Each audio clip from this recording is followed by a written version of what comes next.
Hello and a very warm welcome to M3 Man, Male, Masculine.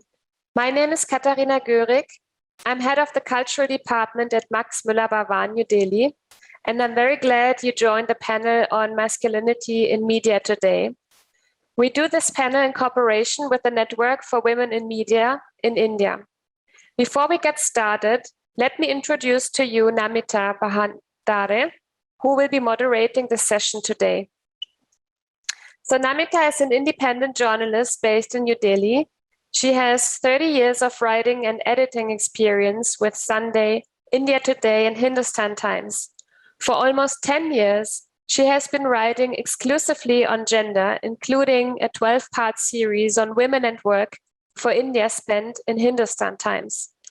In 2014, she was appointed India's first gender editor for the publication Mint, a position she held for 3 years.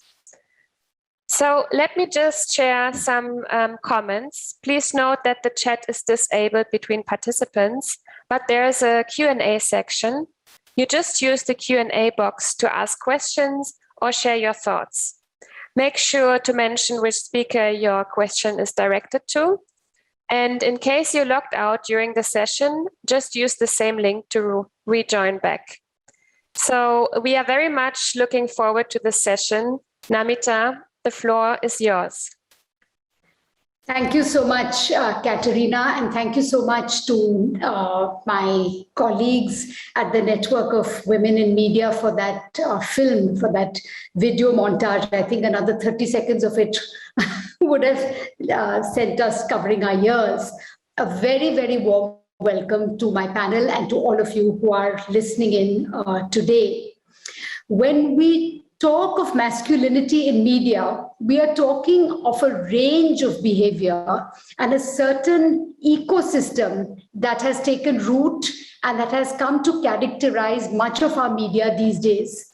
So on one hand, you have the kind of hyper masculine, aggressive posturing that you just saw in that video montage of news anchors. And interestingly, this is a role that is gender blind. It doesn't matter. It's men and women, both who adopt this kind of hyper aggressive stand. But you also have the masculinity of newsrooms, where an increasing number of women journalists now demand accountability and the safeguards that have been promised to us by both the Constitution and by the law. But to give you an idea of just how much we have to go and how far and how little progress we've made over here, we're coming up to the 2nd anniversary of India's Me Too movement. And just last night, a former Congress spokesperson took to Twitter, took to a public platform to defend his editor friend who had been accused of very serious charges, including rape. And that judgment by a trial court is now in appeal. But I'm just talking of the impunity and the ecosystem that we have to struggle against. There's a third aspect to this masculinity, and it seems appropriate that we should be discussing it on a day when one of my panelists, that is Ravish of NDTV, has come under severe troll attack. He's been trending on Twitter for daring to tweet that Hathway had removed NDTV from its platform. And so you have this very vicious troll attack happening as we speak.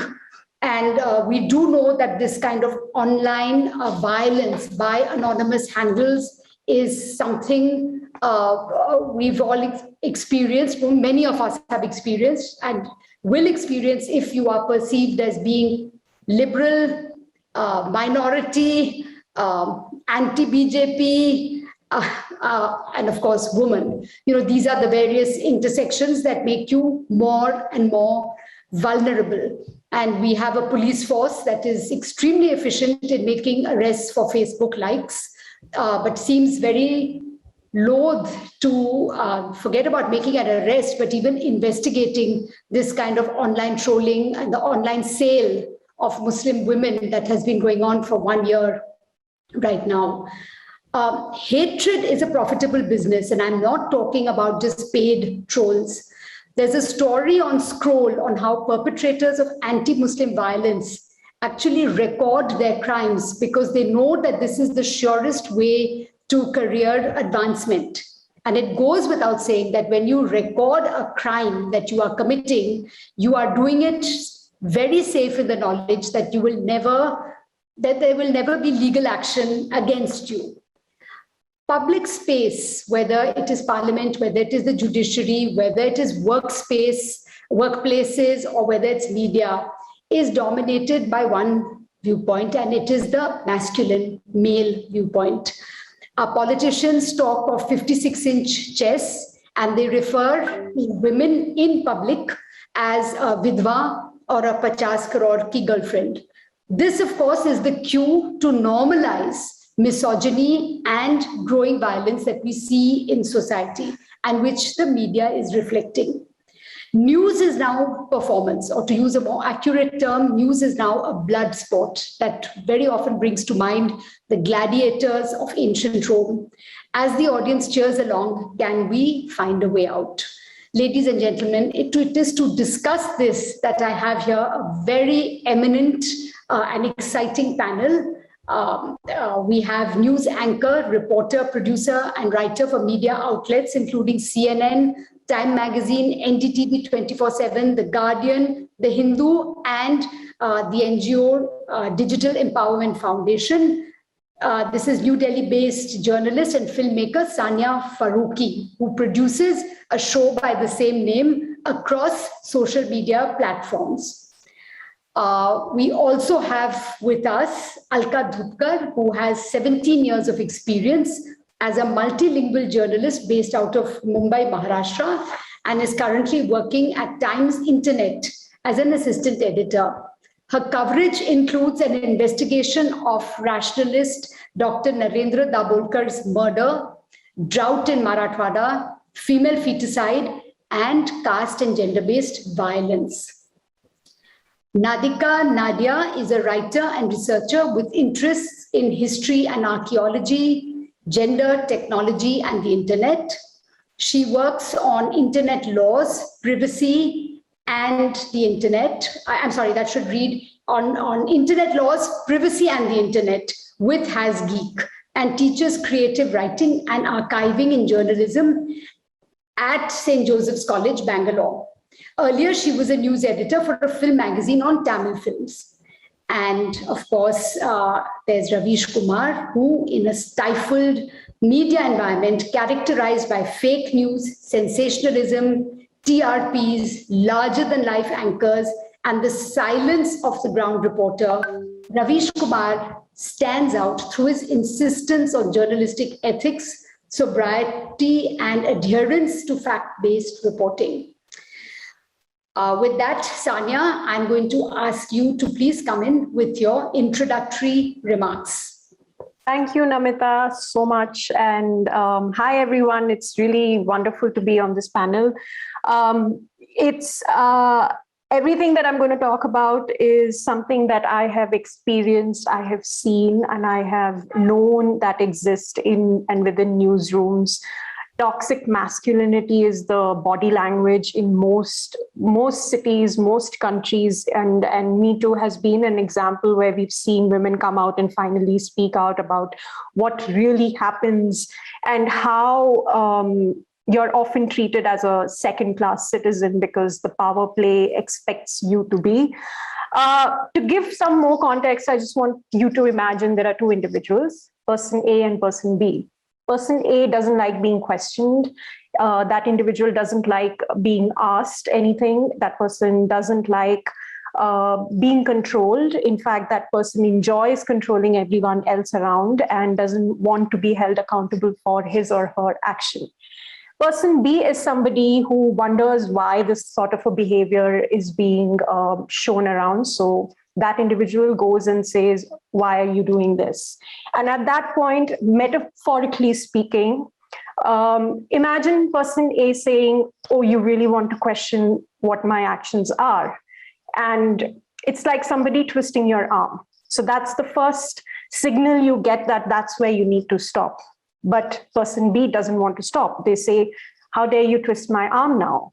So person A says, how dare you question me back again? So they twist the arm a little harder, and so on and so forth. The idea being eventually you have to break at some point. Your arm has to break. And that's when the signal is that back off. I can go to any extent to make you stop questioning me, for holding me accountable for my actions. I am more powerful. I am more strong. I am physically, clearly more dominant. That's why I'm able to control your arm. So this is just an example that I'm giving because a lot of this is what I have also experienced in newsrooms, where if I question an editorial decisions, I've been taken off air for a week or the most random excuses because I know and the editor knows that I dare to question the editorial decision. There have been times where women, if you are an assertive, if you are a very self-assured individual, if you know the work, the job that you're doing, you are taught to be kept in the corner because the space within that newsroom doesn't expect women to be assertive. Then you're labeled aggressive. You are labeled, all sorts of terms are used against you and you are sidelined, and basically you are projected as the toxic masculine within that space because you're not conforming to the gender norms of who and how a woman or a reporter or a journalist should be. But toxic masculinity is not just limited to men dominating or controlling. There are enough evidence that we have very toxic women as well. So it's across gender.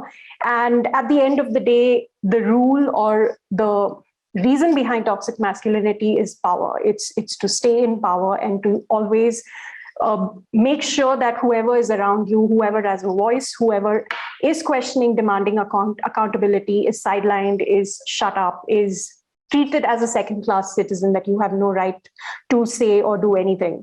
As Namita pointed out, the Sulli deals that happened recently, I would want to talk about it because when I interviewed all the women, they were like a couple of the journalists who were part of, whose pictures were being shared, they had been bullied and harassed for almost a year.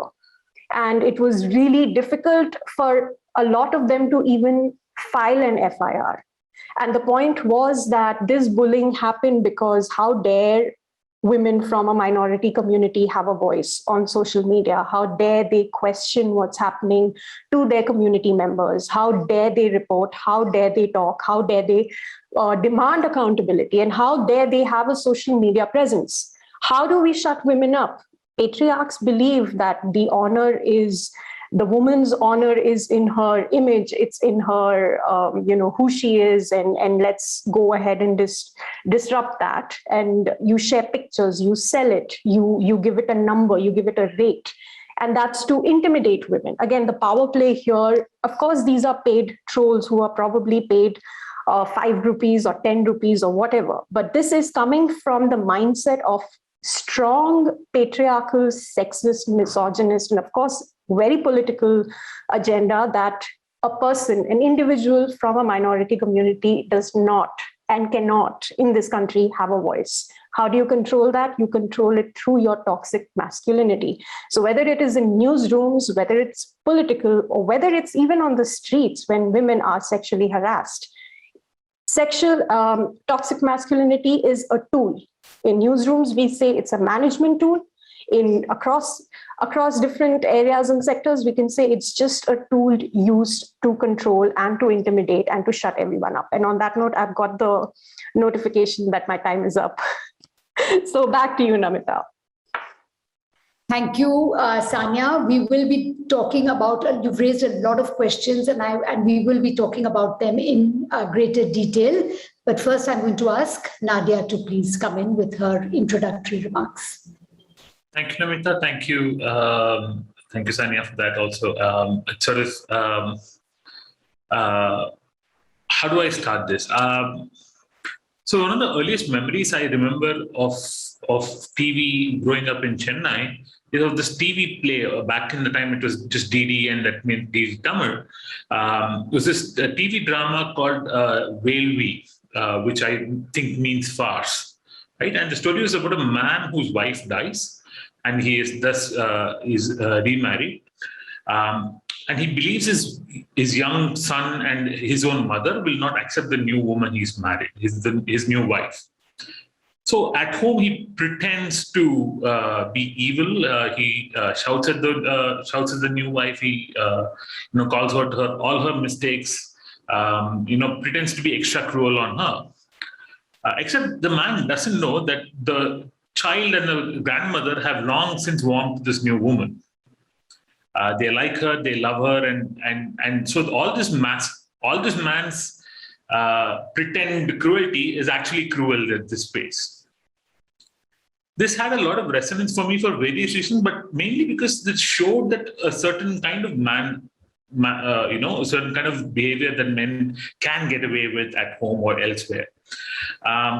But then I also grew up in a home in which my father cooked actually more often than my mother or whatever, and he cooked and washed and all those things. And I knew other people in Chennai of that kind, right? There was a lot more. Now it seems we have all these terms of sharing the workload and things like that. But then my father did that before without anybody telling him that this is the way to do it, right? And so I grew up 2 brothers and a sister. I was one of the brothers, and people, I grew up as a boy, and that's what I was told I was, and I sort of accepted it. And then much later, I would be the second sister, or rather the first sister, since I'm the eldest, all that. But then, since that, because of this early experiences of mine and seeing the way TV and cinema shaped ideas of what a man can or cannot do, and seeing things at home also, I'm looking at this idea of masculinity through that gender of me as a person who's transitioned, what is and what cannot be done. We have cinema in the South, Tamil cinema, in which a man can easily say, what is the place of woman? That, stay at home, take care of the child and all that. But then we also have the same star, a big time star, taking care of a woman he's coming across in one of those brothel places, and taking good care of her, and treating her like his own daughter. So there are these ideas, and then we saw that not happening in other cinema I was watching, but mainly I didn't see that happening in the TV that I was watching. That there are many ways of which a man can be and cannot be. Then cable TV happened. Sun and other networks happened, and we had your Ekta Kapoors of the North and the Radhika Sharad Kumars of the South producing TV serials, and a certain kind of femininity started appearing. And the men were usually seen as pawns in a game that the more powerful women were playing. But was it all there? And I started seeing other kinds of men trying to, for instance, there's this TV series that I, much against my best intentions and all the defenses that I put up because my mother watches them and I don't,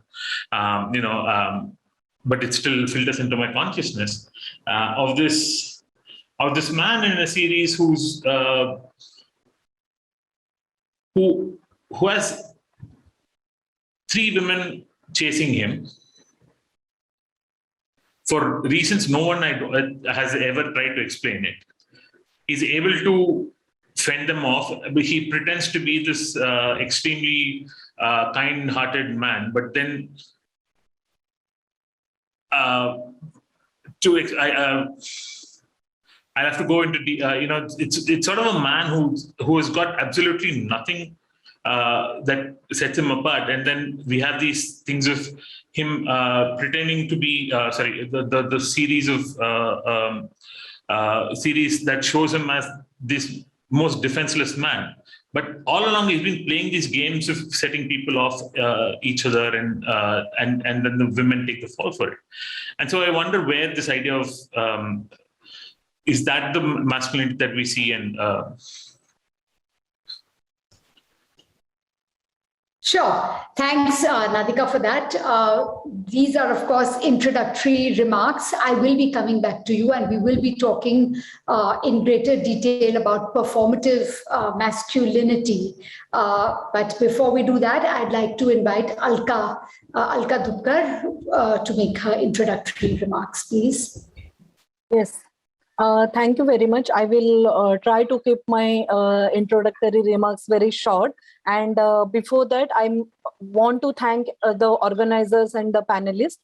Everyone, good afternoon. So I'll be quick and to the point. I have worked in regional languages. My mother tongue is Marathi. So pardon me if I don't speak fluent English and my pronunciations are wrong. But I have experience working in the newsroom, like in news management system. On the ground, I have worked as a reporter and I have been working as a reporter. So in my opinion, the scene in regional media houses is the worst. You cannot imagine it. We have been talking about how the masculinity we are seeing on the TV screens. I mean the mainstream English media channels, but we are not touching and talking about regional channels and regional newspapers, which are the like core of the business. You know, even today, the revenue is coming from the newsroom, from the print business.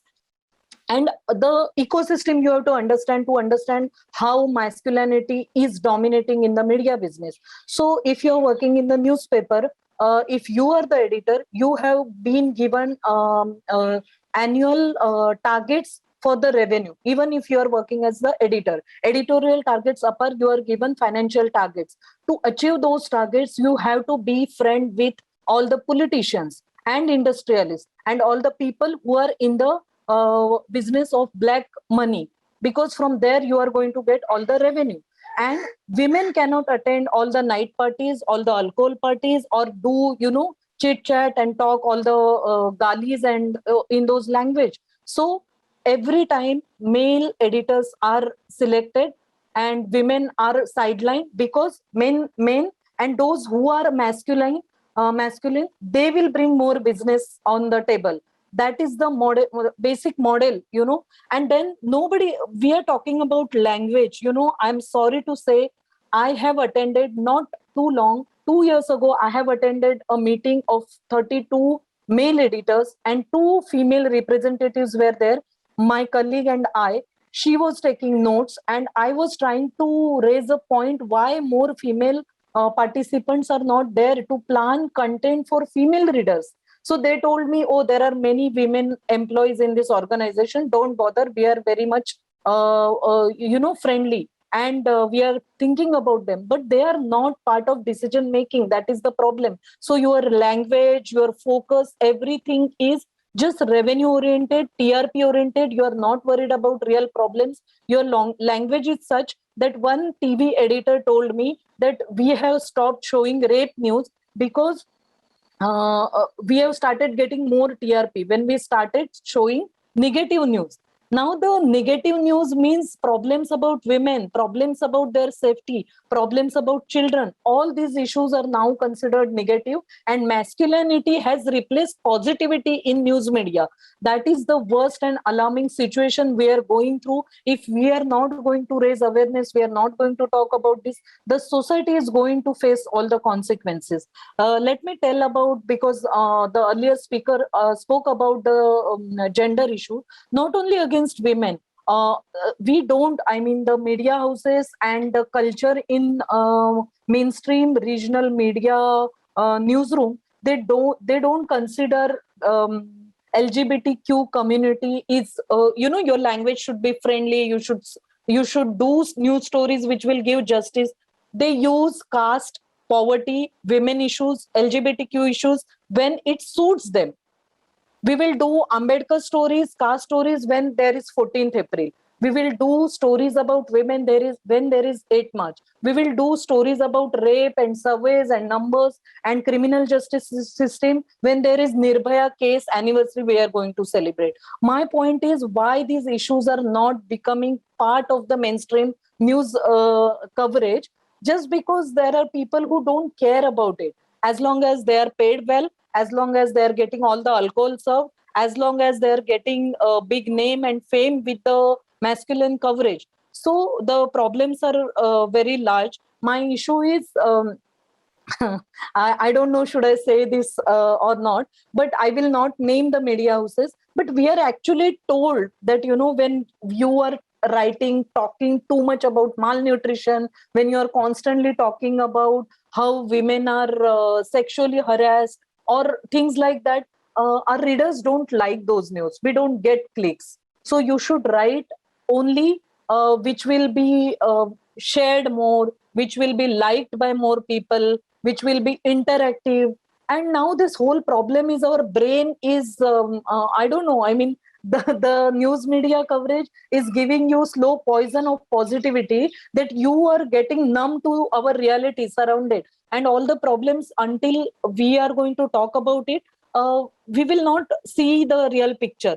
But no, that will not bring you readership. No, that will not bring you more viewers. So we would like to focus on how women are pretty, how women are busy in fashion. So Navratra mein hum log, we do what women should wear. Entire half an hour is given to what women would like to wear, what colors they like, what fashion is there. But we will not spare those 30 minutes every day coverage for the problems of women or children. We are ageist also. So my whole point is masculinity. What we see in the montage comes in different ways. We have seen what we see on the television screen, but beyond that, you don't know the language ministers, their PAs they use when they talk. So they don't bother about it. In TV channels, one of my friends was telling me that he works in the production department. They are now told that you have to use tight screen on television for female anchors. So that is the reality. In Marathi news channel, if you see, women anchor will come, introduce herself, and she will say, "Oh, we are now going to talk to so and so, falana and falana guest," and the editor will continue the talk. My whole point is, what women are not dolls. Give them the chance to speak and give them the chance to opinionate themselves. Give them the chance to decide the news flow, but make them decision makers. Yeah. Until we are going to do that, I don't think so. I mean, we can continue with all the discussion. So thank you very much. I try to cover various points. I will come back to you, Alka, because you've given us so much to talk about. And yes, which one of us hasn't been in a meeting where the male editor will automatically turn to you and say, take notes, as if we have some inbuilt, inherent talent for taking notes, and as if that is our only. So workplace structures, we will indeed come back to that.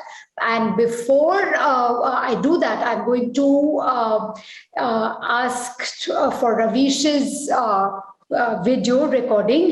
He had planned a holiday with his family and was very unsure of the kind of connectivity he would have at the place where he is. He is going to try and join us later today, and I'm still waiting to hear if we are going to have the luck to have him join us in our Q&A round. But before that, let's hear from Ravish.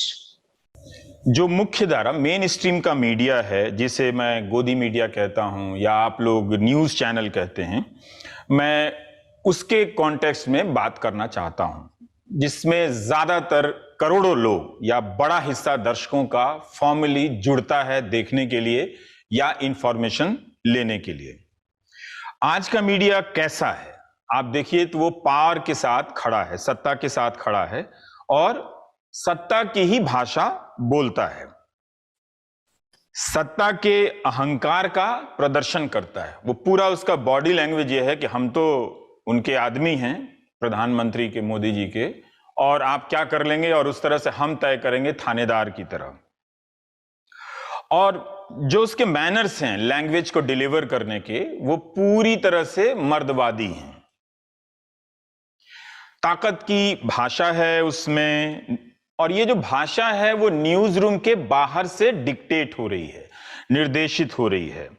जो लोग जनता की तरफ से सवाल करते हैं उन्हें anchor ललकारता है, चेस करता है, धमकाता है, और ये चेज सिर्फ लैंग्वेज के टर्म में नहीं है, स्क्रीन के ऊपर जो इमेजेस हैं उसके टर्म में नहीं है, ये एक्सटेंड होता है किस तरह से आप रिया चक्रवर्ती के मामले में इसको और विजुअलाइज करके समझ सकते हैं कि किस तरह से रिया चक्रवर्ती के आसपास 300 कैमरे हैं और इसकी भी चिंता नहीं की जा रही है कि जो एक लेडी से बात करने का स्पेस होना चाहिए डिग्निफाइड, उसका भी एक कायदा उसको तोड़ दिया जाता है। मतलब उसके कितना भी नजदीक, मतलब उसके शरीर पर चढ़ जाने जिस तरह की तस्वीर आपको देखने को मिलेगी, तो वो जो उसकी प्राइवेसी का पब्लिक स्पेस में होते हुए भी जो एक प्राइवेट स्पेस है, उसको भी ये मीडिया वायलेट करता है, एक ग्रुप के रूप में, एक इंडिविजुअल के रूप में और एक इंस्टीट्यूशंस के रूप में। तो धमकाएगा, देशद्रोही करेगा और उसकी तस्वीरें स्क्रीन पर इस तरह से लगाएगा जैसे वो कोई क्रिमिनल हो।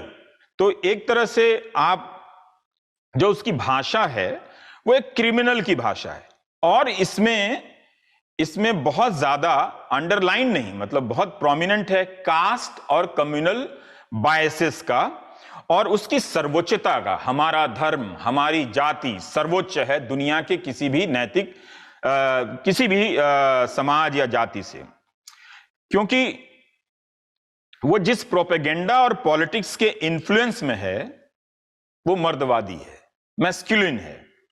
मीडिया नागरिक की भाषा अब नहीं बोलता है, सत्ता की बोलता है, नीचे से ऊपर की भाषा नहीं बोलता है, ऊपर से नीचे की भाषा बोलता है, टॉप डाउन। फेमिनिज्म की कल्पना में कम जानता हूं, ये बड़ा ही वृहद विषय है, जो समझा है एक तरह की इक्वेलिटी की बात की जाती है। पावर का हॉरिजॉन्टल डिस्ट्रीब्यूशन है ना कि वर्टिकल, लेकिन यहां मीडिया का जो लैंग्वेज है, हर चीज आप देखें तो वो वर्टिकल है, ऊपर से नीचे की तरफ आता है। जो हम कहेंगे वो सुनना पड़ेगा। जैसे प्रधानमंत्री पेट्रोल की कीमत पर कभी बात नहीं करेंगे, लेकिन मन की बात के लिए आपसे पूछेंगे कि बताइए किस चीज पर बात करें। तो 56 इंच की छाती के स्वामी प्रधानमंत्री नरेंद्र मोदी, उनके आने के बाद राजनीति, भाषा और मीडिया सब में बदलाव आता है और ये बदलाव ये है कि इनका मिक्सचर तैयार होता है, विलय हो जाता है। अब आप न्यूज चैनल को मोदी से अलग नहीं कर सकते हैं, मोदी को न्यूज चैनल से अलग नहीं कर सकते, बीजेपी के जनरल सेक्रेटरी को न्यूज एंकर से अलग नहीं कर सकते, न्यूज एंकर को बीजेपी के जनरल सेक्रेटरी से आप अलग नहीं कर सकते। तो इतना मिक्स हुआ है, तो एकाकार हुआ। और इस राजनीति की भाषा में दीदी, ओ दीदी, ये टोन है। वो दीदी को नहीं पुकार रहे हैं, वो दीदी को नहीं संबोधित कर रहे हैं, दीदी ओ दीदी, मजाक उड़ा रहे हैं उसका और अपने ताकत के अहंकार से उसकी हैसियत बता रहे हैं।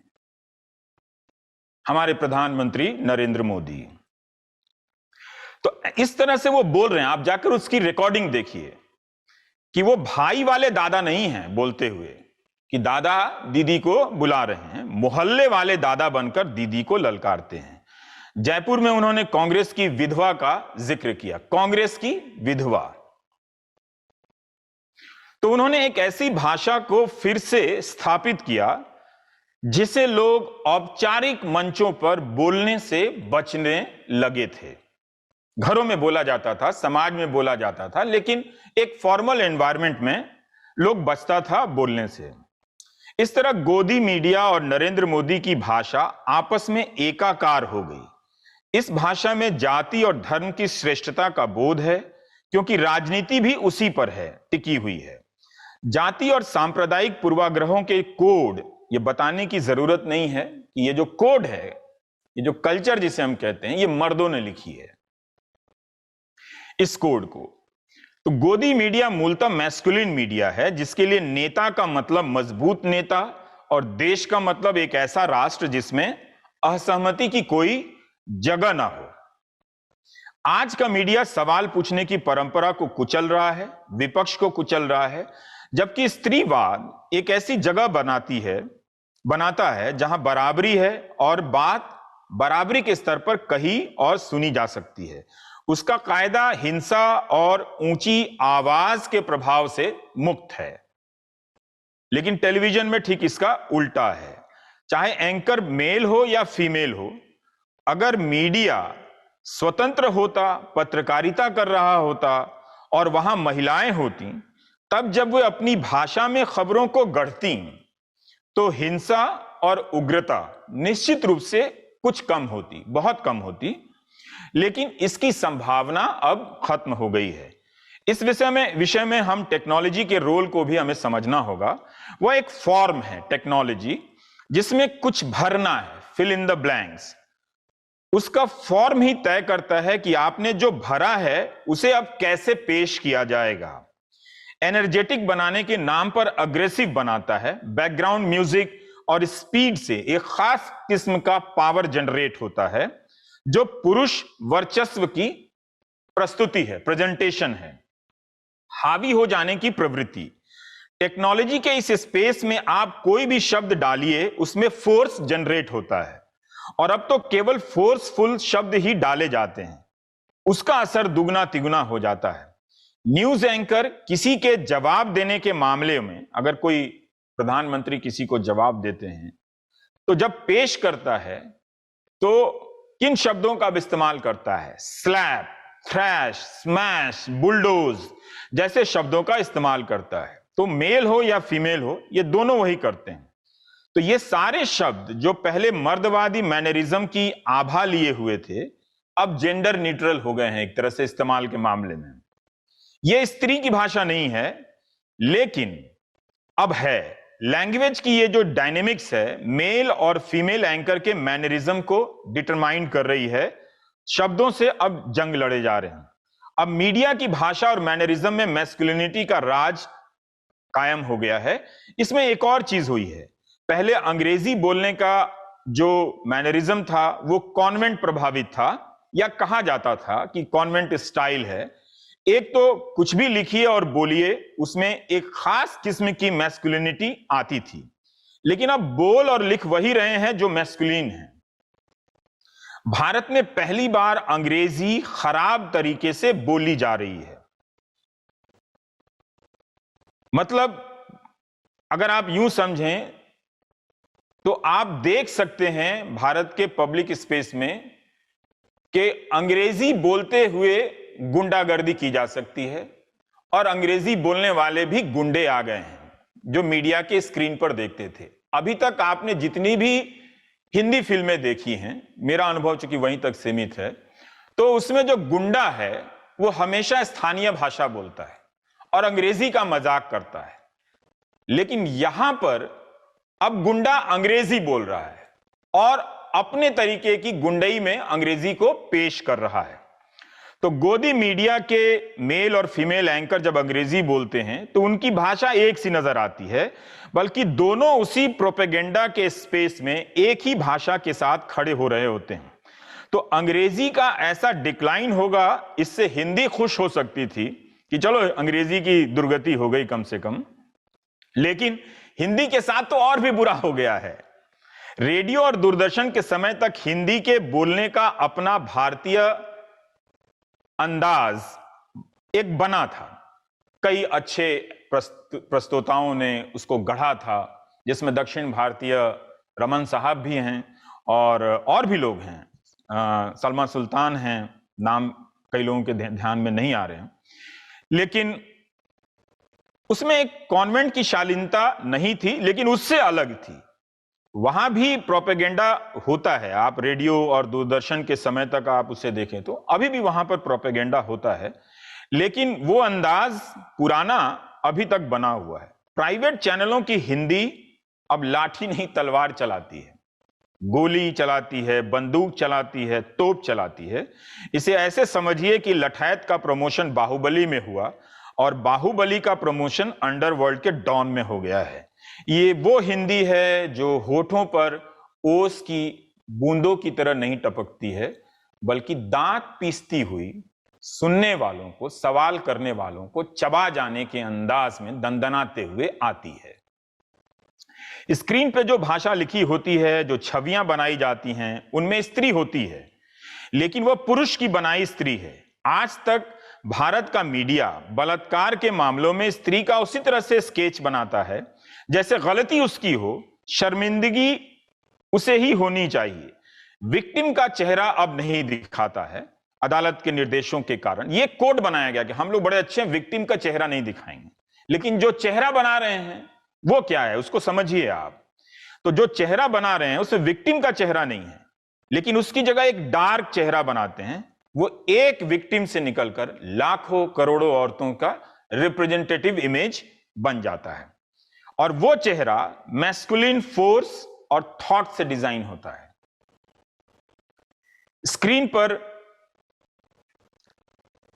महिला एंकर है, लेकिन फ्लैश की भाषा देखिए, जो इंफॉर्मेशन फ्लैश कर रहा है, दनाक दनाक आ रहा है, म्यूजिक के साथ आ रहा है, उसके लैंग्वेज देखिए, उसका रिप्रेजेंटेशन देखिए, तो लगता है कोई पत्थर चला रहा है। स्क्रीन के नीचे ऐसे भी कार्यक्रम आए हैं जिसमें आग की लपटें उठ रही हैं।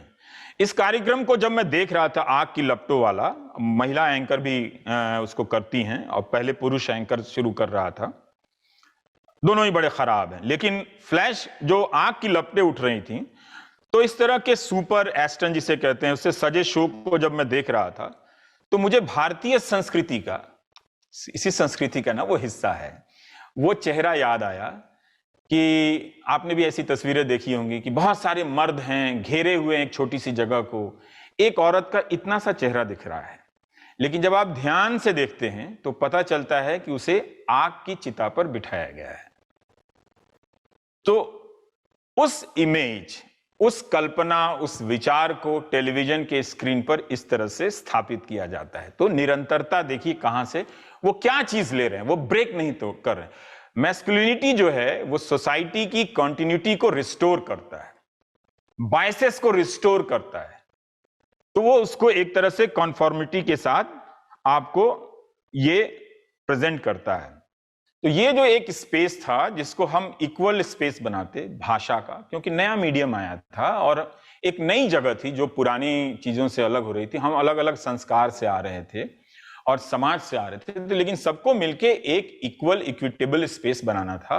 वो प्रक्रिया डिस्ट्रॉय कर दी गई है, क्योंकि जब तक वो प्रोसेस को हम डिस्ट्रॉय नहीं करेंगे तब तक फासिज्म के लायक समाज हम नहीं बना सकते। Thank you very much. That was very comprehensive. I'm told that we do have Ravish on the line. He's on video. Do we have him on video, or should I start by? I'd like to ask him my first question in case we lose connectivity since we've got him. Can we cue Ravish? जी, hello, नमस्कार। आज तो आप कल रात से छाए हुए हैं ट्विटर पे और ट्रेंड भी चल रहा है। रवीश कुमार ट्रेंड नंबर 2 या 3 पोजीशन पे हैं। तो जी, बट सीरियसली मैं आपसे एक्चुअली ये पूछना चाहूंगी, क्योंकि ये जो ऑनलाइन ट्रोलिंग है वो अनोनिमस है, कभी तो हार्मलेस है, लोग सिर्फ गाली गलौच में निकल जाते हैं, कभी ये बहुत हार्मफुल है। एंड तो मेरा सवाल का 2 हिस्सा है। पहला हिस्सा है कि how do you personally deal with this level of abuse and threat, कि हम जानते हैं कि आप कहाँ रहते हैं, हम जानते हैं कि आपके बच्चे कहाँ स्कूल जाते हैं, बहुत से लोगों के साथ होता है। And the second, I don't know आपने सानिया फरूकी का इंट्रोडक्शन सुना या नहीं, तो फुल्ली डील्स के बारे में मैं आपसे, बट आप पहले मेरा पहला हिस्सा आंसर कीजिए, फिर मैं दूसरा। जब गालियां आने लगी तो मैं उन गालियों का टेक्स्ट जमा करता हूँ, और इसलिए जमा करता हूँ कि गालियाँ हमारी सोसाइटी में रही हैं और उसको एक कल्चरली ट्रांसफॉर्म करके शादी ब्याह में उसका इस्तेमाल होता रहा है, एक दूसरे बहुत ही रिफाइंड फॉर्म में। लेकिन वो उन गालियों को सुनते हुए मैं बड़ा हो रहा था अपने आसपास के वातावरण में। लेकिन ये जो गालियां थी, ये इनको वेपनाइज किया गया और बहुत सारी नई गालियां इन्वेंट की गई, और पहली बार मैं गालियों को रिटन फॉर्म में देख रहा था। अभी तक मैं सुन रहा था, लेकिन पहली बार इनको रिटन फॉर्म में देखा। दोनों का इम्पैक्ट बड़ा अलग है नमिता जी। और ये जो गालियां हैं, ये सिर्फ राह चलते किसी एक की गाली नहीं है, ये पावर को रिप्रेजेंट करती हैं। इनके पीछे पुलिस है, आईटी सेल है, पॉलिटिकल पार्टी है, बहुत सारे न्यूज चैनल है, बहुत सारे लाखों लोग सपोर्टर हैं इस भाषा के। तो ये सामान्य गाली नहीं है कि आपने बस में चढ़ते समय या फिल्म के डायलॉग में सुना हो। फिल्मों में भी देखिए, एक आदमी गाली देता है, उसका इम्पैक्ट कितना लीथल होता है। तो अगर यहाँ पर हजारों लाखों गालियां मिल रही हों, अगर मैं कहूं कि इसका कोई असर नहीं होता है तो गलत होगा। बहुत बुरा असर हुआ और जहन पे भी बहुत असर हुआ कि इसके जवाब की और भाषा क्या हो सकती है। आप उस भाषा में ट्रेड नहीं कर सकती हैं, और अगर आप किसी भी भाषा में लिखें तो वो जो गाली देने वाले जो लोग हैं एक अलग तरह के वॉल से प्रोटेक्टिव हैं, कोई उन्हें फर्क नहीं पड़ता है। पर हाँ, इंडिया के एंटायर सिविलाइजेशनल हिस्ट्री में जितने भी रिटन डॉक्यूमेंट हैं, जितने भी तरह के या तो मंत्र हैं या फिर टेक्स्ट हैं, जो भी हैं, ये जो पिछला 7 साल गुजरा है वो गालियों के रिटन टेक्स्ट के दौर है। और इस दौर में जितनी गालियां लिखी गई हैं, हिंदुस्तान के हजारों साल के इतिहास में या दुनिया के किसी भी इतिहास में नहीं लिखी गई हैं। यहां तक कि कीबोर्ड के जो साइंस हैं उससे भी गालियों को इन्वेंट किया गया। मतलब आप कीबोर्ड पे जा रहे हैं, टाइप कर रहे हैं, तो लगता था कि हाँ ठीक है, वो भी एक तरह से सिमिलर लगते थे। तो अब डील कर लेता हूं, लेकिन बड़ी कीमत चुकानी पड़ी इसकी। और ये उसका पार्ट ही है कि जो मैं कह रहा था कि आप कुछ भी बोलिए, आप चाहे कैसी भी पत्रकार हो, किस तरह की भाषा हो, अल्टीमेटली आप जो कम्युनिकेट कर रहे हैं जिस प्लेटफॉर्म पे, वो प्लेटफॉर्म हाथवे का है, और हाथवे मुकेश अंबानी का है या किसी और इस तरह की कंपनियों का है, जो वो डिसाइड करती हैं कि कौन पहुंचेगा कौन नहीं पहुंचेगा। यही सारा खेल खत्म हो जाता है। अभी हम लोग जो बात कर रहे हैं, हम आप या नादिका जी या सानिया या अलका रिप्रेजेंटेटिव है इस पेशे के, लेकिन इस पेशे का जो असली रिप्रेजेंटेशन है वो अब किसी और के हाथ में है। अल्टीमेट कंट्रोल जो है वो आपके ना तो अखबार को वहां पहुंचने देगा, ना तो टीवी को। तो ये जो एलियनेशन है, आपकी आवाज नहीं पहुंच रही है, सिर्फ उनकी गालियां आपके कानों तक पहुंच रही है, ये डरावना है। और इन गालियों ने जो मेजॉरिटेरियनिज्म है, मेजॉरिटी सोसाइटी है, उनको भी फॉर्मलाइज किया है कि आप इस भाषा में बोलें या इसको मंजूरी दें। अगर आप प्रधानमंत्री के सपोर्टर हैं, फीमेल हैं, तब भी इसको सपोर्ट करें, मेल हैं तब भी सपोर्ट करें। तो रिटन फॉर्म में गालियां इतनी कभी भी सिविलाइज्ड पार्ट नहीं बनी थी जो इस वक्त के हिंदुस्तान में है, जिससे हम और आप लोग परेशान हैं। So if I can just very quickly sum up, because we have a lot of non-Hindi speaking audience. So you are basically saying, you're talking about the mainstreaming of abuse. That abuse has now come into the mainstream. It has joined the mainstream. And also that it is the big corporate. So there is a collusion really of big media, of big power, political power, and of the big corporates, so that a platform like Hathway can say, I will stop you because you are not towing a line. You meaning NDTV, we don't like you, and we don't have to give an explanation. We will not carry you henceforth. And this is the kind of abuse that we are now seeing even on social media and even on Twitter. Is that correct? Yes. I will actually move on. Ravish, I hope you will try and stay. If I can come back to you for us after, but I want to bring in my other panelists as well. Alka, I would like to actually, Ravish has spoken a lot, and you have also spoken a lot about language and how we use language.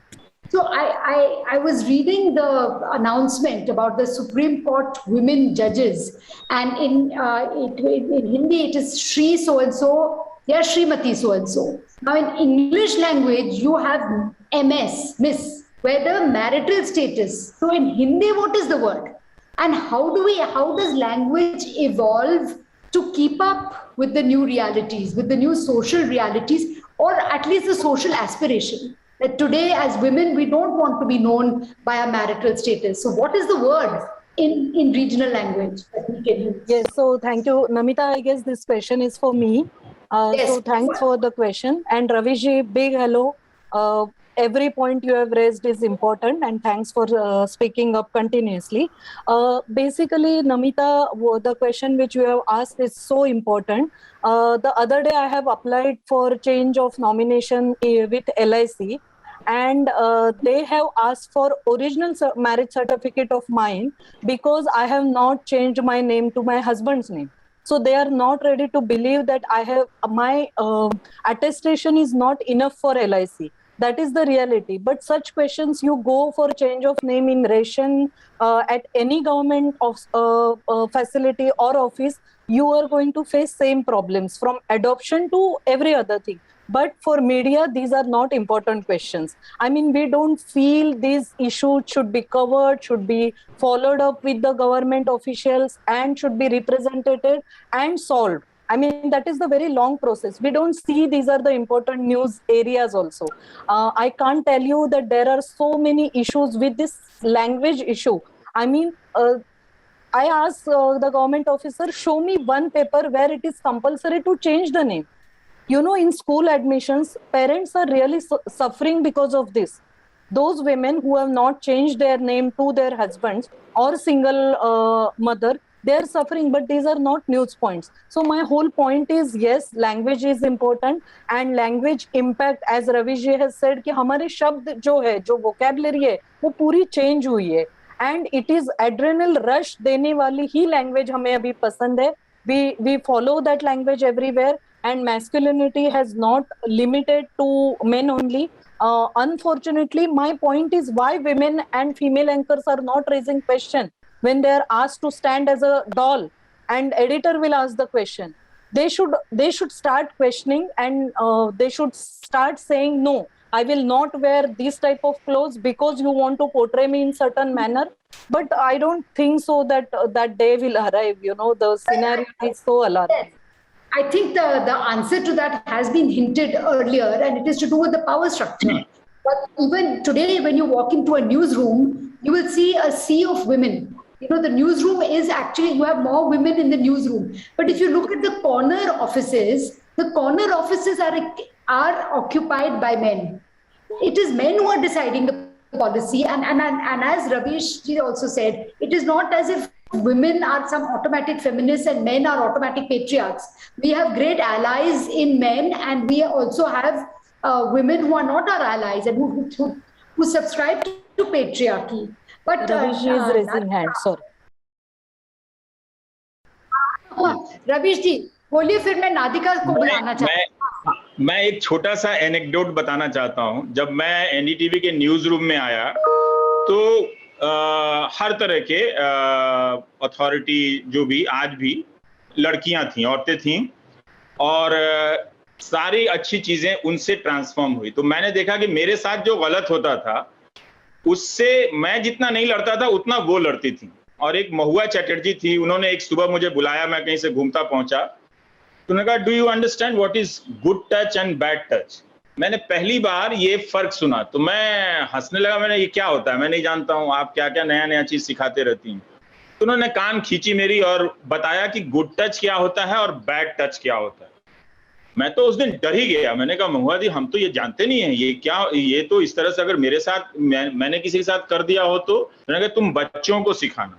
तो ये एक छोटा anecdote है, लेकिन उसके कुछ साल बाद हैदराबाद से एक डॉक्टर फोन करती हैं कि वो गुड टच और बैड टच को लेकर उन्होंने किताब के पीछे एक कार्टून स्ट्रिप्स बनाया है और चाहती हैं कि स्कूलों के किताबों पर हो, और वो शायद उसमें सफल हो गई थी, तो वो बात करना चाहती हैं.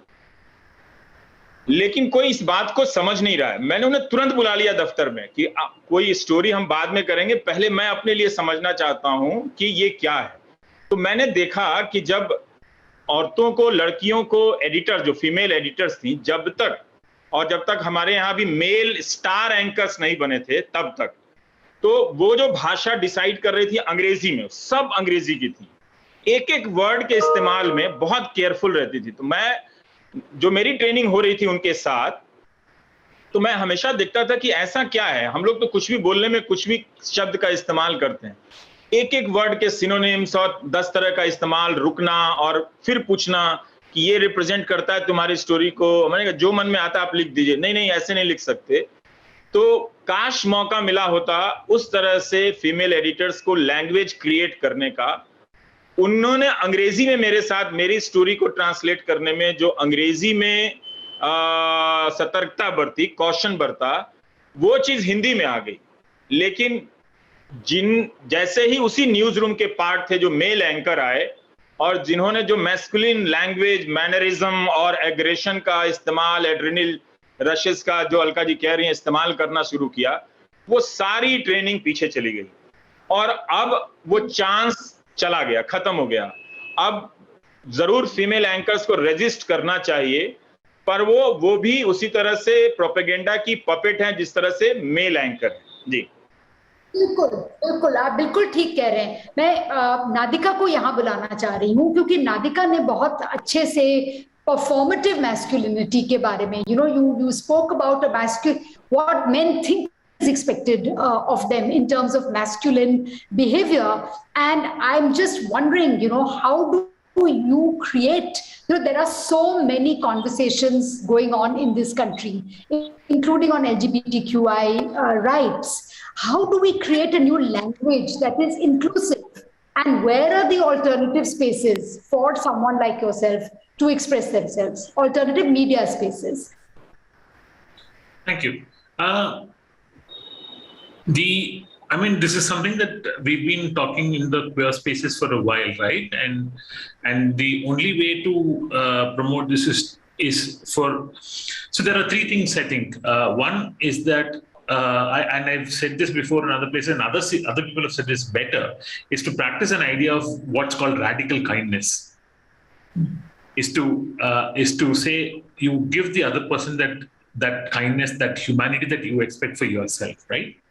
And in this world and where we are living today in this environment, especially in what's happening in India in the media space, I think that all those who are in media, who have a public face, have to practice that radical kindness, and that includes how you practice speech.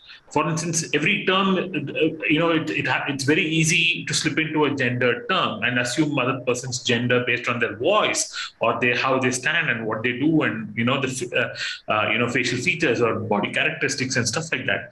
The kindness bit of it is to ask, how do you like me to address you? And so those things can happen in a media space. Instead of introducing someone as, like earlier we spoke about Srimati, the assuming someone's pronouns or titles, ask them the question rather than assuming what those questions are, right? So that's one way of doing this.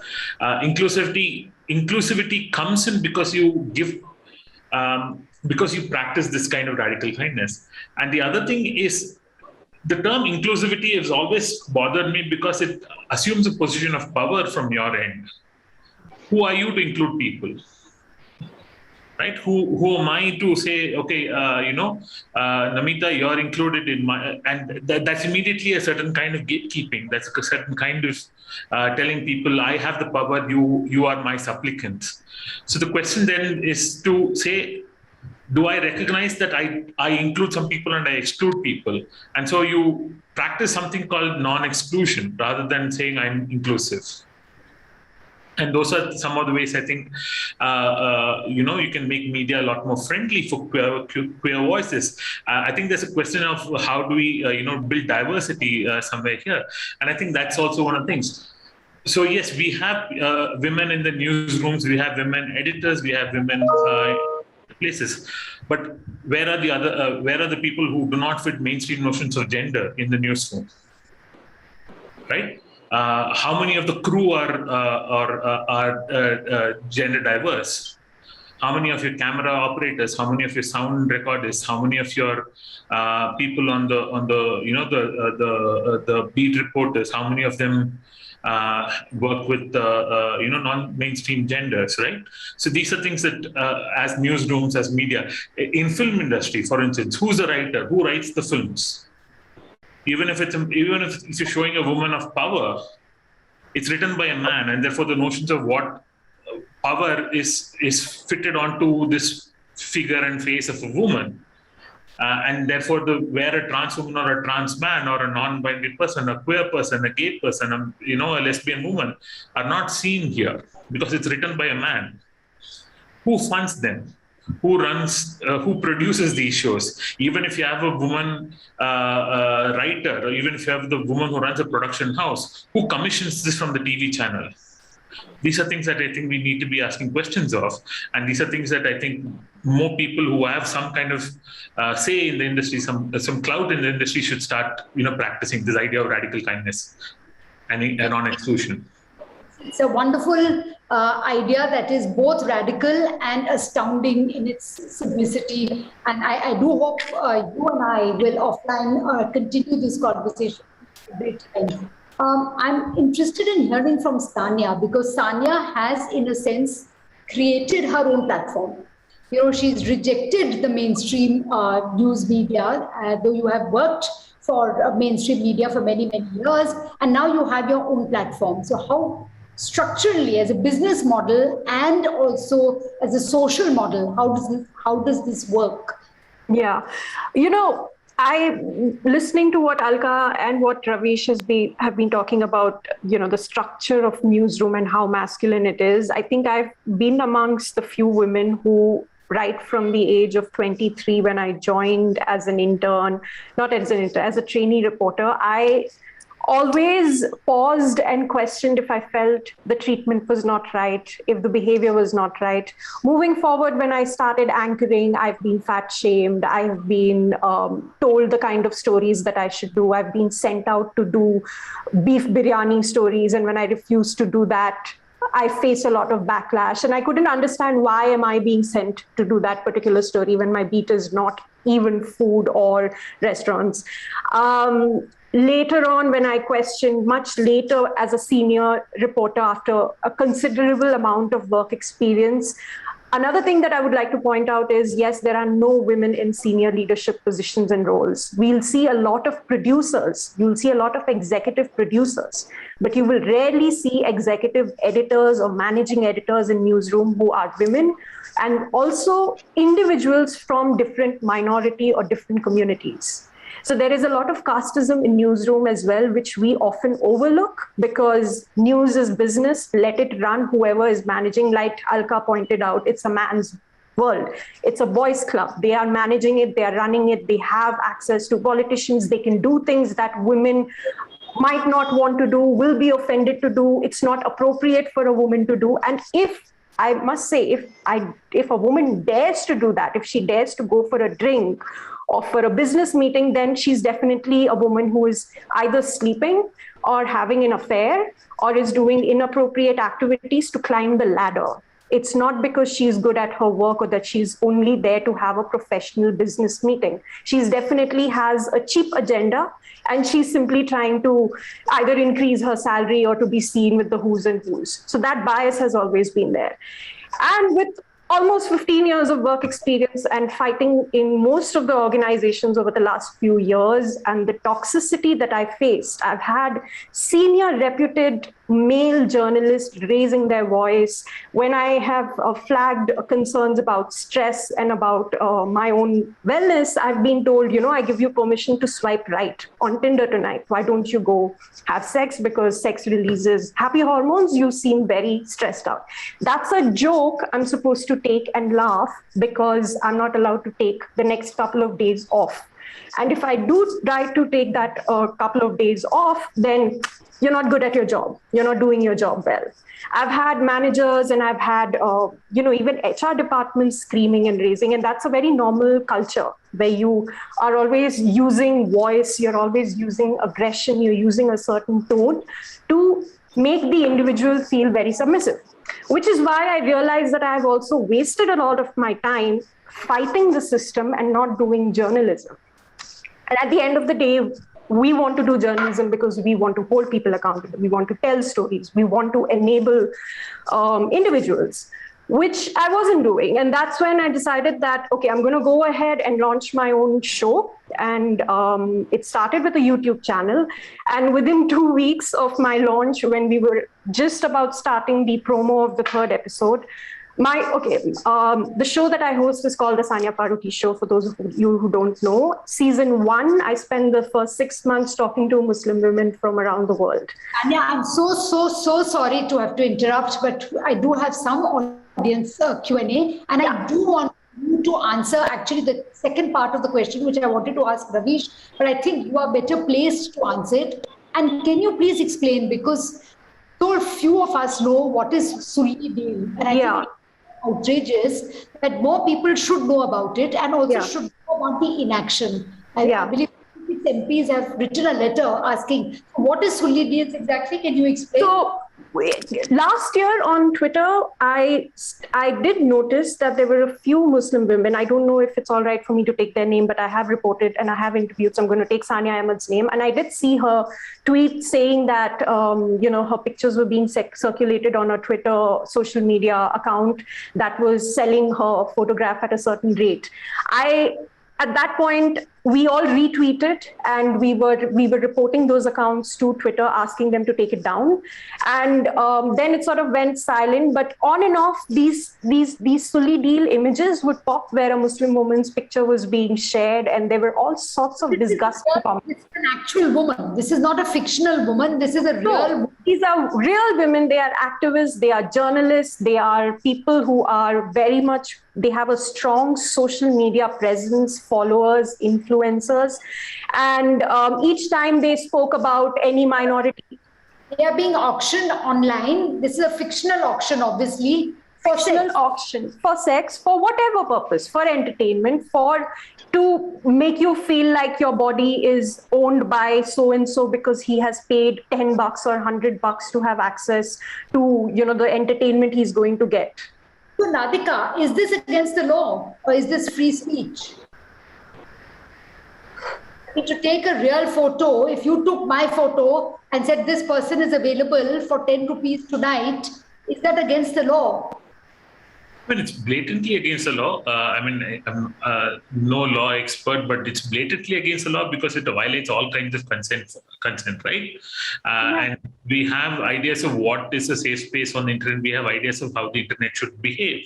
And taking someone else's photo that you don't have, even if you don't use an ideas of consent, which, feminists have been talking for a while, is simply the idea of that this is your copyrighted, being the most blatantly idiotic as possible, right? Saying that this is someone else's photos that you don't have the right to and you're putting it online, that at least from that non-feminist perspective, it's blatantly against the law. But from a feminist perspective, from the fact that I need my space online. As long as I do not infringe on yours, I can do what I want on my thing. But we're violating that very first thing of what is the space on the internet. And I think that is the. We don't even have to go into the ideas of privacy here. Just the very fact that you do not have the rights to use my photo online. Absolutely, and I just hope that there is more awareness about this. Because it has been going on for 1 year and police has not acted. They have not identified handlers. This is a police that is very good otherwise at surveillance. And our chief minister also says that we have the most CCTV cameras, as if that is something that we must celebrate instantly. But the fact I want to add one point. Sorry, I just want to add one point.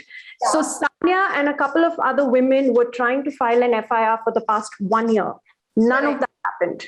It was only recently when almost 100 names were published and almost 50 to 60 women decided to go together in separate groups or individually, and they forced a few. International media first picked up this report, and that's how everybody found out about it. That's when a few of the women managed to get the FIR, and we still have no updates from it, despite the Women Commission cell saying we are supporting and we are going to take action. We've had publications who have even interviewed the men behind the Sulli deal, and we still don't have cops who have managed to trace them or have managed to hold them accountable or question them. So it's really... I'm just shocked. It just tells you what are the priorities of those who are in power. And despite all these lovely slogans about betis, etc., you know exactly what the priorities are. I am actually straight out of time. I have time for one question from the audience. This is Ragamalika Karthikeyan, who does not actually specify. So please raise your hand, whoever wants to answer this question. Actually, Nadika, it would be interesting if you answer this question. And the question is, how important is diversity in dealing with toxic masculinity? I mean, diversity is probably the most important thing that as a tool that we all have to fight ideas of toxic masculinity. I mean, I'll take off from, where Sania left earlier, this idea of silly deals. If you see the entire ring of people who are doing that are men. Not one of them, and this idea of men coming together to create this thing is, if one of them had stopped to think about it, things would have been slightly different. If one of them had, had a friend, because their close groups are all masculine. Those groups, the people they talk to are all men. If one of them had stopped to even think how this would affect, and if there had been one woman in their extended social circles, they would have had some kind of sense handed to them. Right? The fact that they're all of a certain kind of men, all a certain group. So the diversity, therefore, is probably the only way that you can beat ideas of toxic masculinity. And I spoke about this earlier, right? We have newsroom of women, but what outside of that newsroom, outside of the studio, where are the women? Who's handling the cameras? Who's handling the sound systems in film sets? Who's the crew on television production? Who's the crew? We all have men throughout, and that's these ideas of Forgive me, I'm going to interrupt because I believe we are out of time. But let's remember one thing, that this is a week that has seen the historic swearing in of 3 women into the Supreme Court. Not swearing in, they've been elevated from various high courts to the Supreme Court. And, is it ideal? No, because we still do not have enough Dalit voices, Adivasi voices, alternative voices of sexuality. We just don't have those voices, but it is a beginning. So I think let's be grateful for that. If there are any summing up statements from any of you, Ravish ji, आप शायद जाना चाहेंगे, आप summary कुछ थोड़ा solution कुछ अगर बताएं तो वो अच्छा रहेगा, और फिर I will hand it over for vote of thanks. रविश जी, छोटा सा समाधान ये है कि रेजिस्ट करने वाले लोग आए इस पेशे में, और जो हैं वो थोड़ा थोड़ा रेजिस्ट करें. अभी डाइवर्सिटी की बात बहुत अच्छी है, उससे बहुत फर्क पड़ता है. मेरे जैसा लड़का जब पटना से एनडीटीवी के न्यूज़ रूम में आया था, तो उस चेंज करने में किताबों से ज़्यादा उस डाइवर्सिटी की थी कि वहाँ मैं असम के लोगों को देख रहा था, वहाँ मैं मणिपुर के लोगों को देख रहा था, साउथ इंडिया के लोगों को देख रहा था. पहली बार मेरे जीवन का ये एक्सपीरियंस हो रहा था. वो डेफिनेटली प्राइम मूवर है, लेकिन रेजिस्ट करना पड़ेगा. रिप्रेजेंटेशन से क्या उतना समाधान होगा? इस वक्त जब स्ट्रक्चर पूरी तरह से पावर और कॉर्पोरेट के कोल्यूजन के हाथ में चला गया है, जर्नलिस्ट के पास मैं उस मीडियम की बात कर रहा हूं जिसको मैं गोदी मीडिया कहता हूं, बहुत कम रह गया है. हाँ, मुस्लिम लड़कियां भी हैं, और पर वो भी प्रोपेगेंडा पेडल कर रही हैं, और उसी तरह से जो मेजॉरिटेरियनिज्म की जो क्वेश्चंस हैं, जो इमेजेस हैं, उसको पेडल कर रही हैं. तो इससे मुझे लगता नहीं है, जब तक हम कंट्रोल उस सिस्टम में बदलने में बहुत वक्त लग जाएगा. जो सानिया का रास्ता है उसमें एक रास्ता है, लेकिन जो इस तरफ रह गए हैं उसमें काश कुछ रीढ़ की हड्डी वाले लोग होते और सामने खड़े होते, लेकिन उसकी कीमत बहुत ज्यादा है. आपको नौकरी से गंवानी पड़ती है. बहुत सारी लड़कियां ऐसी हैं जो पहली बार सिंगल रहने के लिए फैसला कर रही हैं अपने पूरे फैमिली ट्रेडिशन में, इलाके के ट्रेडिशन में. उनके लिए तुरंत जॉब से छोड़ देना थोड़ा बहुत कॉस्ट है उसका, लेकिन इसी के बीच में कुछ लोग रेजिस्ट करती हैं, तो थोड़ा न्यूज रूम एक रेजिस्टेंस से हिल तो जाता है, उसमें चर्निंग आ तो जाती है. तो अगर एक आदमी हमेशा ना करे, अगर सब थोड़े थोड़े करें, तो उससे चर्निंग आ जाएगी. बिल्कुल बिल्कुल. और आज की जो लड़कियां हैं बहुत एस्पिरेशनल है, बहुत एम्बिशियस है. Namita, I will take 30 seconds, not more than that. Yeah. So Ravish ji ne bola, I agree to Sania and I my full best wishes to Sania. But मेरा ये कहना है, हर mainstream का जो influence है, the influence and impact of mainstream media on common people, from poorest of poor to marginal, voiceless, to rich people and people in power, is tremendous. That cannot be replaced. I'm not saying that alternate media is not important. Yes, it has its space. But my point is, mainstream media is so important that all people, like good people, they should not quit. We should fight that mainstream media should also be a good place so that it can be influenced, and some voice, some sanity should remain. Sania, I'm not disagreeing with you, but that is my solution. That is my solution. In one line, I will sum up my own story. I came from a rural background. During my college days, we used to go for cattle grazing. When I came to Mumbai, I was, so shy that, oh, this is something bad on my part. But now, after 17 years or after 10 years, I have learned that I come from a different background and there is no shame. I should carry it with honor.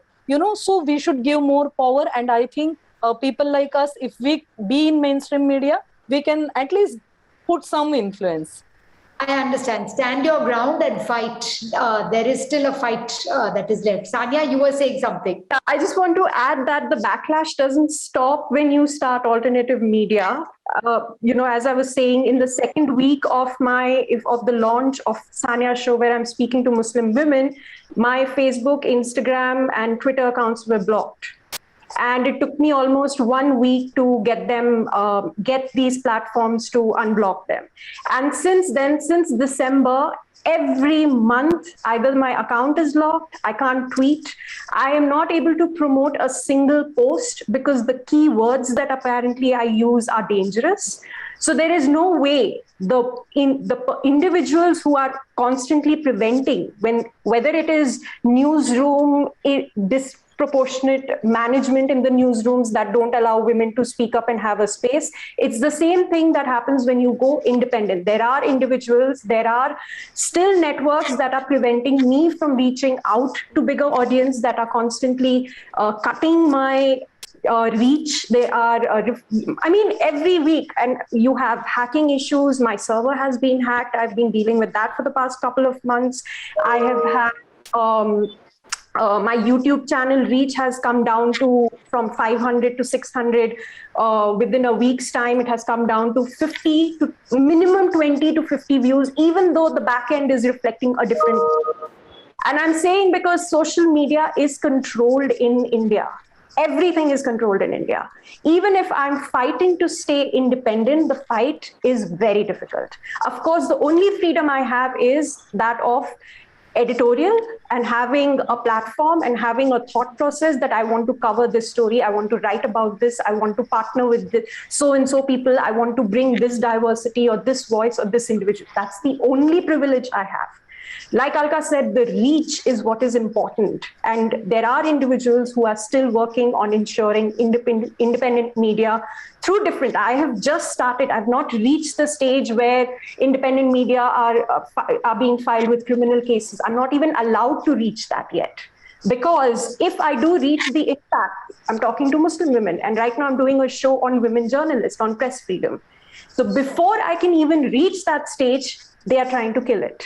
So independent media is equally difficult. All of us are in a very difficult platform, in a very difficult time, in very challenging times. But yeah, we need to keep shaking the system. We need to keep fighting. We need to keep holding people accountable, whether men or women, whoever they are, whether it's the government, which as journalists, it is our duty, it is our job. It's not even a fight, it's not activism. That's why we became journalists, because we want to hold the government accountable. If we won't do it, who will do it? We are not doing PR work. We are not communications expert over here. So that's my roundup. Fight back, hold up, and don't let anything or anyone get to you. Just keep going. We've just got another question that has come in, and it's addressed to you actually, from A. Joseph, and it says, should we not acknowledge that there are men who choose not to go the toxic masculinity way and women who adopt toxic masculine ways, presumably they think that's the route to success, at least as defined by TRPs. I think we've discussed this. Ravish also mentioned this in his opening remarks. You want to just comment on it?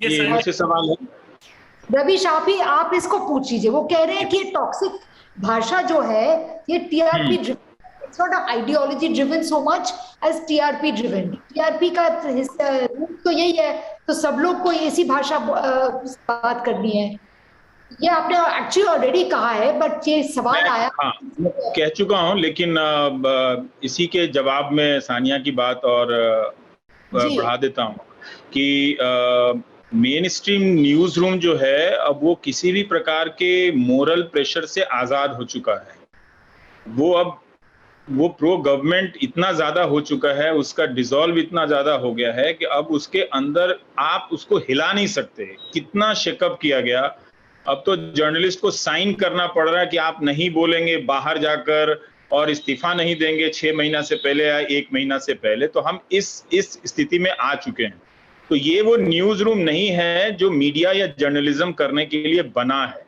तो वो पूरी तरह से खत्म हो गया है इस स्पेस में हिम्मत नहीं हारनी चाहिए रोज लड़ना जरूर चाहिए लेकिन जो अच्छे हैं उनके हाथ में अब कुछ नहीं है लेकिन जो अच्छे हैं वो वहां पर हैं उसके मोरल प्रेशर में कुछ ना कुछ फर्क जरूर पड़ता होगा तो मेरा ये कहना है कि जो भाषा अपनाई गई है इस मीडिया की तरफ से वो अनजाने में नहीं अपनाई गई है और ये टीआरपी की भाषा नहीं है टीआरपी पूरी तरह से फ्रॉड है वो 4 लोगों की भाषा है जो इस भाषा के जरिए टोटल कंट्रोल एस्टेब्लिश करना चाहते हैं और पूरा डिजाइन आप सिर्फ मुस्लिम वुमेन या उसके हिसाब से नहीं देखिए किसी भी तरह के आप जेंडर रिलेटेड डिसेंट की कोई जगह नहीं इसमें बचने दी गई है शुरू में कुछ साल पहले तक था अब नहीं लगता है इसलिए सबको लगता है कि वही सक्सेस है और वो हमें ये भी नहीं कहना चाहिए कि वो सक्सेस के लिए वो रास्ता चुन रहा है बहुत सारे लोगों को कॉम्प्लिसिट हैं और बहुत सारे लोगों को होना पड़ेगा नहीं तो उनको जॉब मार्केट से बाहर जाना पड़ेगा सही बात है Nadika would you like to sum up closing remarks because we're actually all out of time No, I mean, no major closing remarks that I think we've covered a fair bit of ground here. But just to sort of add to this whole, there was a question about this idea of women cheerleaders, and I want to say that most of the trolling has been demonstrably masculine, and it's going after the woman who's able to have a voice and able to assert that voice. And I think we should recognize that, especially because I spend a lot of my time on the internet, that trolling is extremely toxic masculine, whether it's men or women who are doing it, and it is specifically targeted at the woman who has a voice. Correct. As I think Sania said, how dare you, whether you're a woman, whether you're a minority, liberal, LGBTQ, how dare you speak up because this space belongs to men. I'm afraid I'm all out of time, but I want to express my deepest thanks for creating this space, for creating food for thought. And I'm sure we all have lots to think about. Thank you, Max Muller, and thank you to Network of Women in Media. You've done a wonderful job, and thank you for attending this. I know that this is going to be up on the website. I hope some of you will come back, and I hope you will keep posing questions. Above all, I hope you will keep the conversation going, even if you do not agree with us. Thank you very much. Katrina? Thank you, Namita, for this great moderation. And I also would like to thank the panelists for sharing these insights and this interesting discussion. So let me also thank the Network for Women in Media in India for this cooperation on this panel. And the audience, I hope that this was an interesting discussion for you as well. And now I would like to invite you to the next session, which is a presentation by the choreographer Mandeep Reiki on the destabilizing gender and sexuality through dance. And for that, I kindly ask you to follow the link which will be posted right away. And thank you very much and have a nice afternoon. Goodbye.